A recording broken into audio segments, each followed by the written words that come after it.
নমস্কার, সফনাভিক নিউজ নেটওয়ার্কে স্বাগত। সন্দেশখালীর শেখ শাহজাহানই শুধু থেমে থাকা নয়, এ বাংলায় দীর্ঘদিন ধরে চলছে আরিয়াদহর জয়ন্ত সিং, সোনারপুরের জামাল উদ্দিন, কুলতলির সাদ্দাম সর্দারের শাসন। এরা কারা? কাদের দেওয়া ক্ষমতাতেই বা এদের এত দাপট? অবশ্যই এ প্রসঙ্গে আসবো, তবে তার আগে জানিয়ে দিই, দুদিন ধরে লুকিয়ে থাকার পর কুলতলি কাণ্ডের মূল পান্ডা সাদ্দাম সর্দারকে গ্রেপ্তার করতে সক্ষম হয়েছে পুলিশ। তদন্তে নেমে কুলতলির ঝুপড়িঝাড় বানিরধল এলাকায় একটি মাছের ভেড়ির আলঘর থেকে গ্রেপ্তার করা হয় তাকে। সাদ্দামের পাশাপাশি ওই ভেড়ির মালিক তথা কুলতলির সিপিএম নেতা মান্নান খানকেও গ্রেপ্তার করেছে পুলিশ।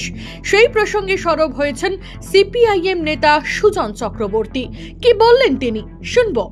সাদ্দাম বলে যে অপরাধী, সুরঙ্গ করে একেবারে মাতলা পর্যন্ত, সুন্দরবন পর্যন্ত যোগাযোগ, পালিয়ে যাওয়ার ব্যবস্থা, পুলিশের থেকে ছিনতাই করে নিয়ে চলে গেল, তৃণমূলের শাসক দলের নেতা এবং তাদের ঘনিষ্ঠ, এতদিন ধরে পুলিশ কিছু করতে পারছিল না। যাই হোক, শেষমেশ গতকালকে তাকে গ্রেপ্তার করা হয়েছে। কেন এতদিন সময় লাগলো? এত তৃণমূলের দাপট, সেটা তৃণমূলের নেতারা বলতে পারবেন কি পুলিশ প্রশাসন বলতে পারবে। এখন কোথা থেকে তিনি গ্রেপ্তার হয়েছেন বলে কি একটা নাম বলছে, ওই নামে তো সিপিএম এর কোনো লোক ওখানে নেই। মান্নান খান নাকি একটা নাম বলছে সিপিএম এর নেতা ছেড়ে দিন, ওই নামে সিপিএম এর লোক ওখানে কেউ আছে বলে মনে হয় না। এটা একটা ফলস ব্লেম দেবার চেষ্টা করা হচ্ছে, এবং করা হচ্ছে আসলে সাদ্দামকে বাঁচানোর জন্য। যিনি অভিযোগ করছেন এমএলএ, বিশাল বাংলোর অধিকারী, তিনি কি করে হয়েছেন, পারলে সেই প্রশ্নটার উত্তর দিন। সেটা না করে আগের এমএলএ বেচারা রামশঙ্কর হঠাৎ তার নাম যুক্ত করে দিলেন। এটা আসলে ধরা পড়ে গেছে বলে ঘাট থেকে দোষ চাপানোর জন্য কাউকে শিখণ্ডী করতে হবে। অতএব হয়তো সিপিএম এর কথা মনে পড়েছে। মান্নান খান বলে সিপিএম এর কোনো নেতা ছেড়ে দিন, কোনো কর্মী ওখানে নেই। ফলস ব্লেম দেওয়া হচ্ছে, এবং এখন তৃণমূলের এটাই কাজ।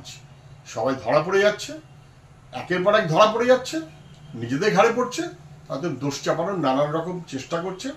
এটাতে লাভ হবে না, এলাকার মানুষ সব জানবে।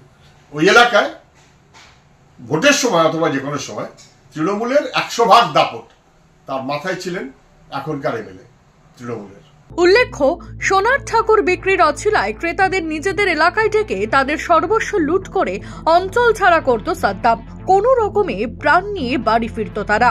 এখনো প্রতারণার অভিযোগ পেয়ে অভিযুক্ত সাদ্দাম সর্দারকে গ্রেপ্তারের জন্য জালবেরিয়া 2 গ্রাম পঞ্চায়েতের পয়তারহাট এলাকায় অভিযানে নামে পুলিশ। সাদ্দামকে আটক করা সম্ভব হলেও অভিযুক্তের বাড়ি এবং আশেপাশের মহিলারা পুলিশকে ঘিরে বিক্ষোভ দেখাতে শুরু করলে এবং সাদ্দামের ভাই সাইরুল পুলিশকে নিশানা করে গুলি চালালে উত্তেজনা ছড়ায় এলাকায়। এই সুযোগ নিয়ে পুলিশের হাত থেকে পালিয়ে যেতে সক্ষম হয় সাদ্দাম এবং সাইরুল। ওই দিনই সাদ্দামের স্ত্রী রাবিয়া সর্দার এবং মাসুদা সর্দার নামে আরও এক মহিলাকে গ্রেপ্তার করার পর অভিযুক্তের বাড়ির তল্লাশি চালাতেই প্রকাশিত হয় আরও বড় রহস্য।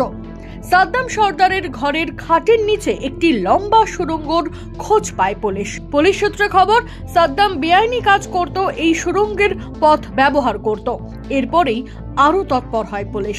এদিন সাংবাদিক বৈঠক করে কি বললেন বারুইপুর পুলিশ জেলার সুপার পলাশ ঢালি, শুনবো। আমরা করি চুপড়িঝাড়াতে ওখানে একটা আলাঘর পাওয়া যায়।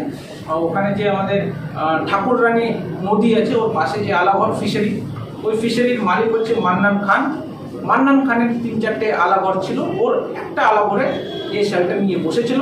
এ আর মান্নান, মানে সাদ্দাম সর্দার আর মান্নান দুজনে শেল্টার নিয়ে বসেছিল। আমরা খবর পাই, খবর পেয়ে ওখানে আমরা গিয়ে রেড করে আমরা দুজনকেই অ্যারেস্ট করি। এই দুজনেরই ক্রিমিনাল ইনসিডেন্টস আছে। আর ফাইনালি আমরা যেটা করেছি, এদিকে এখন টোটাল এই কেসে 5 জন আমরা অ্যারেস্ট করেছি। আজকে খবর করবো করে আলটিমেটলি আমরা এই মেইন যে মাথা সাদ্দাম সর্দার, একে আমরা এখনো অ্যারেস্ট করতে পারলাম। আর এখন যেটা শৈল যে আছে এখনো পলাতক আছে, আমরা চেষ্টা করছি যেন শীঘ্র আমরা একে অ্যারেস্ট করব। সাদ্দাম কাণ্ডে ইতিমধ্যে 5 জনকে গ্রেপ্তার করেছে পুলিশ। আজ মূল অভিযুক্তকে 14 দিনের পুলিশি হেফাজতের আবেদন জানিয়ে বারুইপুর আদালতে তোলা হয়েছে। মামুনি রায়, সফনাভিক নিউজ, দক্ষিণ 24 পরগনা। সমস্ত খবরের আপডেট পেতে লাইক করে সাবস্ক্রাইব করুন সফনাভিক নিউজ। সেই সঙ্গে বেল বাটন প্রেস করতে ভুলবেন না। আপনাদের একটা সাবস্ক্রিপশন আমাদের জন্য অত্যন্ত মূল্যবান। জয় হিন্দ।